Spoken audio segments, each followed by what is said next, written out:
Di awal scene kita diperlihatkan Ramzi mengajak sahabatnya Halil untuk melihat simpanan uang curian yang selama ini ia kumpulkan. Hanya saja tindakan Ramzi itu membuat Halil sangat khawatir, karena akibat perbuatannya itu, Ramzi bisa kembali kehilangan salah satu lengannya karena dihakimi oleh orang-orang Marley.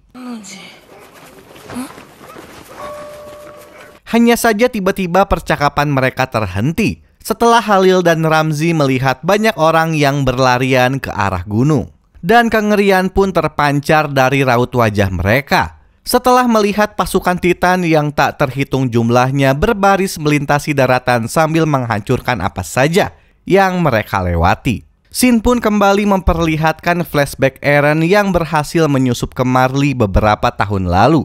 Sambil berjalan, Eren pun berkata dalam hatinya, kalau tidak lama lagi di masa depan orang-orang di sekelilingnya itu akan musnah. Entah itu manusia, hewan, bangunan maupun impian, semuanya akan musnah. Dan dia sendirilah orang yang menyebabkan kemusnahan itu.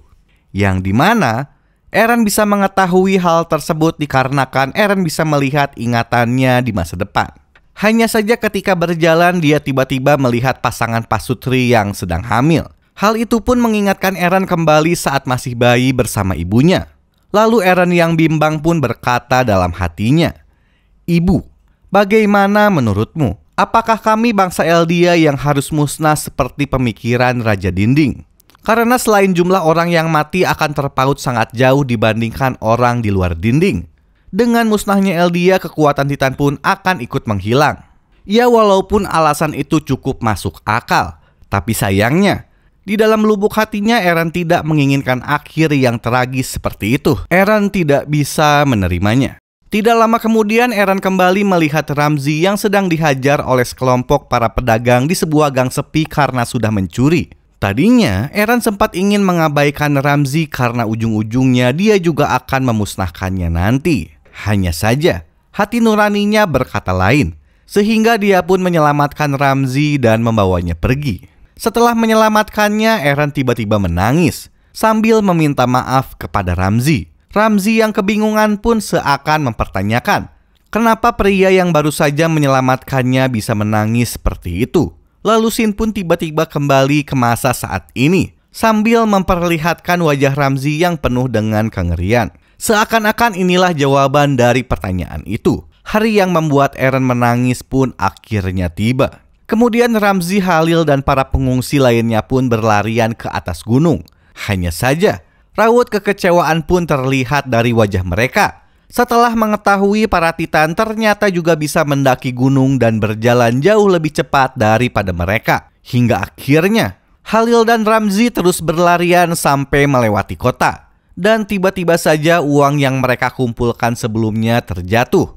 Lalu Halil berusaha memungutinya. Hanya saja karena wall Titan sudah mulai mendekat, puing-puing yang dilalui wall Titan tiba-tiba terbang ke arah mereka dan membuat kaki Ramzi tertimpa. Sedangkan Halil langsung tewas setelah puing-puing itu mengenai kepalanya. Sebelum Ramzi tewas, Shin pun kembali memperlihatkan Eren yang baru saja menyelamatkan Ramzi. Dalam momen itu Eren mengungkapkan kalau apa yang akan dia lakukan di masa depan bukan hanya sekedar demi Pulau Eldia dan Paradis. Itu semua karena kekecewaannya setelah mengetahui kenyataan tentang dunia luar yang ternyata berbeda dari apa yang Eren impikan. Eren kecewa setelah mengetahui manusia bisa hidup di luar tembok sedangkan Eren tidak. Shin kembali memperlihatkan Ramzi yang sudah tidak berdaya tiba-tiba melihat bayangan Ymir Fritz yang sedang menatap ke arahnya. Dan setelah itu akhirnya dia pun tewas, terinjak secara mengerikan oleh salah satu wall Titan.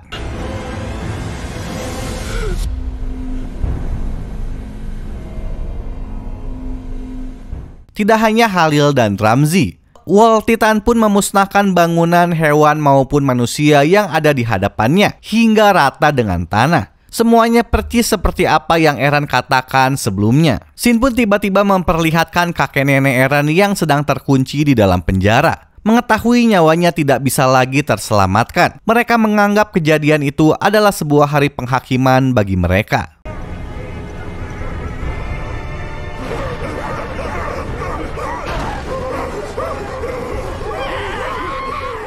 Rumbling sekarang sudah menghancurkan hampir seluruh Marley. Momen itu seakan menggambarkan bagaimana akhir sebuah dunia bagi mereka. Tidak peduli anak-anak, remaja maupun lansia, semuanya musnah setelah dilewati oleh gerombolan Wall Titan yang Eren kendalikan.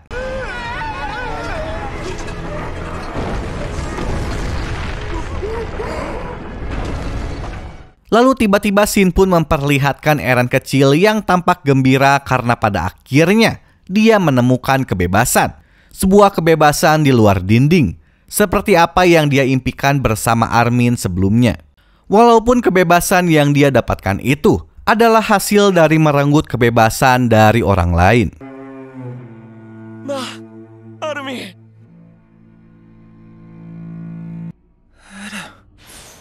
Dan tiba-tiba Shin pun berganti, di mana Eren melihat Armin dewasa di dunia pet.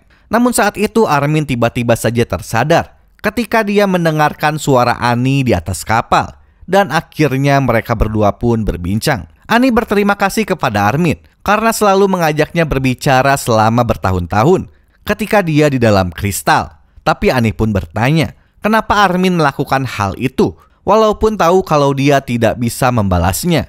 Armin pun menjawab kalau itu adalah sebuah kerinduan kepada Annie. Hanya saja Annie menyangkal perasaan Armin.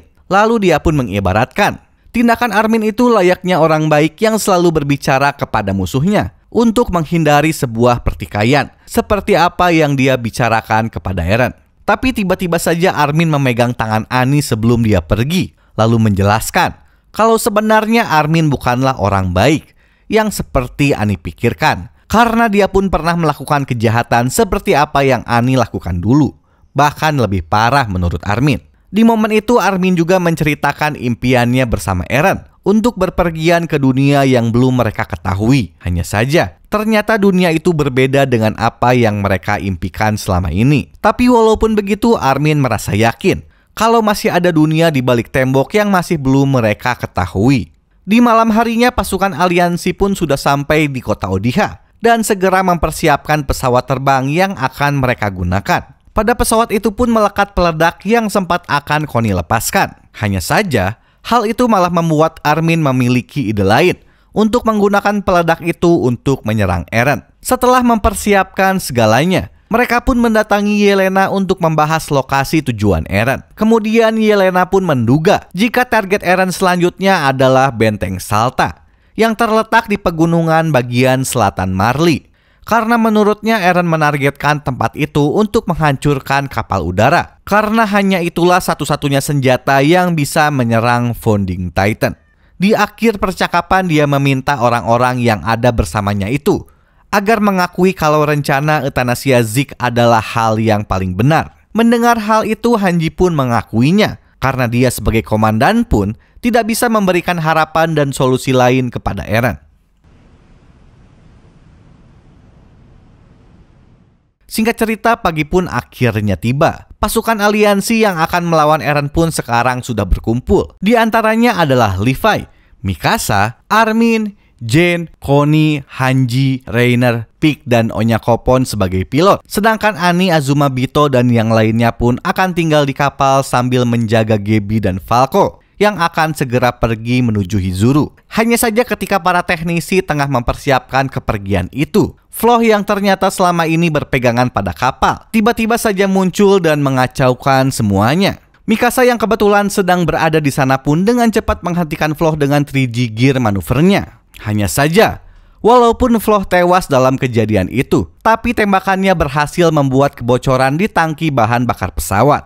Dan menurut para teknisi, butuh waktu selama 1 jam untuk menambal kebocoran itu. Ketika para teknisi akan segera bertindak, tiba-tiba saja para Titan bermunculan yang ternyata saat itu sudah sampai di kota Odiha.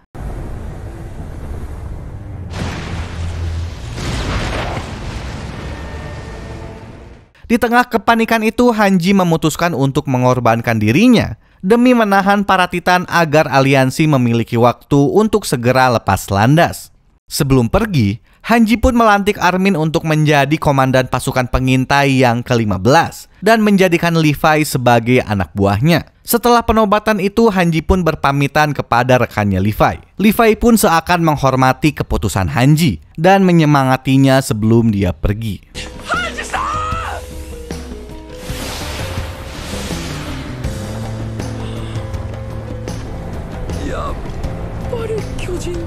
Hanji memulai aksinya itu dengan cara menembak tombak petir ke arah para Wall Titan. Dan berkat aksinya itu, beberapa Wall Titan pun akhirnya tumbang dan membuat Titan lain di belakangnya pun ikut terjatuh. Hanji mengulangi serangan seperti itu lagi dan lagi, hingga akhirnya tombak petir yang dia gunakan pun habis terpakai.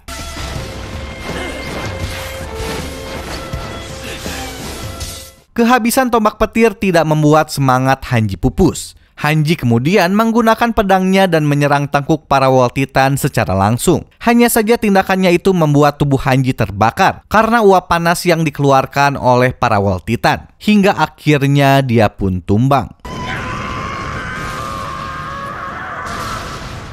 Tapi berkat pengorbanan Hanji itu, pesawat yang digunakan pasukan aliansi pun berhasil lepas landas beberapa saat sebelum para Wall Titan menghancurkan dermaga. Sedangkan Armin dan kawan-kawan pun menangis di dalam pesawat ketika melihat tubuh Hanji terbakar di depan mata mereka. Lalu arwah Hanji pun disambut oleh Erwin dan rekan-rekannya yang sudah tewas sebelumnya. Walaupun dalam keadaan berduka, Armin dan pasukan aliansi mencoba tetap tegar ketika membahas strategi untuk mengalahkan Eren. Menurut Pieck, satu-satunya cara yang paling efektif untuk menghancurkan Founding Titan adalah dengan cara meledakannya sekaligus, seperti apa yang sudah Armin lakukan di pelabuhan Liberio. Armin pun menyetujui tindakan itu sebagai langkah terakhir apabila Eren tetap tidak bisa diajak untuk bernegosiasi. Lalu Kapten Levi pun memikirkan cara lain. Menurutnya, cara yang lebih efektif adalah dengan cara membunuh Zeke terlebih dahulu. Karena saat ini, Eren berhasil mengendalikan kekuatan Founding Titan melalui Zeke. Levi mengatakan kalau rencana itu adalah buah hasil pemikiran Hanji. Dan sekarang tugas mereka adalah mencari Zeke di antara tulang-tulang Eren. Levi pun meminta kepada rekan-rekannya agar dialah yang melakukan tugas itu dan meminjamkan kekuatan mereka kepadanya. Hanya saja, di tengah-tengah perbincangan tiba-tiba mereka masuk ke dalam dunia pet. Armin dan yang lainnya pun membujuk Eren untuk menghentikan rambling. Karena akibat perbuatannya itu, banyak manusia yang sudah menjadi korban. Armin beranggapan kalau saat ini dunia tidak akan bisa lagi menyentuh paradis setelah apa yang Eren lakukan. Namun tiba-tiba saja Eren muncul dengan wujud anak kecil bersama Ymir. Eren mengatakan kalau dia akan terus maju dan tidak akan menghentikan tindakannya itu. Eren juga berkata kalau dia tidak akan merebut kebebasan yang dimiliki teman-temannya itu, seperti dia merebut kebebasan dari dunia. Sehingga mereka bebas memilih untuk melindungi dunia dan bertarung melawan Eren. Dan menurutnya itulah kenapa dia membawa teman-temannya itu ke dunia pet, adalah untuk memberitahu mereka kalau perkataan tidak akan bisa membuatnya berhenti, dan satu-satunya cara adalah dengan mencabut nyawanya. Setelah kembali ke dalam pesawat, mereka pun semua mengerti kalau saat ini harapan bernegosiasi dengan Eren sudah sirna. Shin kemudian berpindah kepada Annie yang sedang berbincang dengan Azuma Bito. Saat berbincang, tiba-tiba mereka berdua didatangi oleh Gaby dan Falco. Saat itu Falco menceritakan kalau dirinya saat ini bisa melihat ingatannya Zeke, dan perkataannya itu pun membuat Annie cukup terkejut. Falco pun kembali menjelaskan kalau dia bisa menjadi Titan dikarenakan cairan tulang belakang Zeke, dan Falco pun merasa saat ini dirinya bisa terbang di atas awan. Shin kemudian berpindah memperlihatkan para pengungsi Eldia di Liberio yang saat ini sudah pergi ke arah Benteng Salta menggunakan kereta. Mereka menduga di atas Benteng Salta terdapat kapal udara yang akan mereka gunakan untuk melarikan diri. Namun saat mereka sampai di sana, ternyata kapal udara itu sudah digunakan oleh para tentara Marley. Kapal-kapal itu dipakai untuk membombardir Founding Titan Eren dengan tong yang sudah berisikan bom, yang dimana menurut mereka itu adalah pertaruhan terakhir untuk takdir umat manusia. Sebelum melakukan aksinya, pemimpin pasukan Marley pun memberikan semangat kepada para pasukannya. Menurutnya, monster di hadapannya itu merupakan monster yang terlahir dari kebencian yang selalu mereka limpahkan ke Pulau Paradis. Dalam pidatonya itu, dia pun mengatakan, apabila diberi kesempatan untuk melihat masa depan sekali lagi, dia akan bersumpah untuk tidak mengulangi kesalahan yang sama. Mendengar ucapan itu, Nyonya Brown pun menyadari kalau apa yang dia lakukan selama ini adalah kesalahan. Dia selalu membuat anaknya Rainer untuk menjadi alat pembalas dendam. Hingga akhirnya para pasukan Marley pun menjatuhkan bom tepat di atas Founding Titan.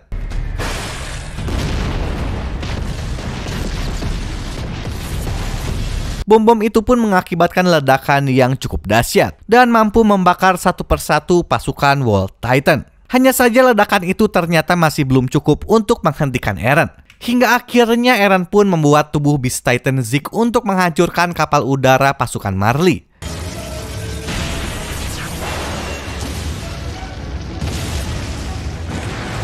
Dan tidak butuh waktu lama, seluruh pasukan udara Marley pun akhirnya musnah. Akibat kejadian itu membuat seluruh orang yang ada di Benteng Salta merasakan putus asa. Hanya saja, di tengah-tengah keputusasaan mereka itu, tiba-tiba sebuah harapan pun muncul. Setelah pesawat pasukan aliansi muncul di atas langit, Shin pun berpindah memperlihatkan Onya Kopon, yang saat itu sedang berusaha mengendalikan kapal yang sudah mulai kehabisan bahan bakar.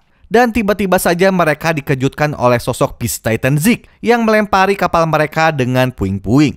Melihat kejadian itu, Armin pun meminta teman-temannya untuk menghancurkan Beast Titan Zeke dengan seluruh kekuatannya demi menghentikan Rumbling.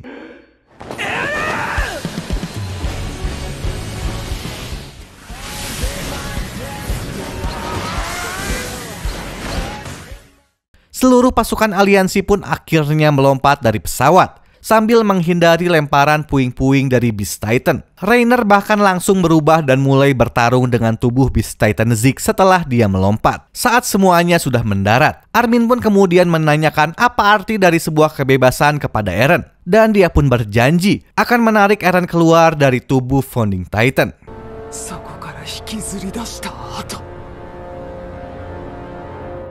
Oke, terima kasih yang udah ngikutin video ini dari awal sampai akhir. Ketemu lagi di video gue selanjutnya. Ciao.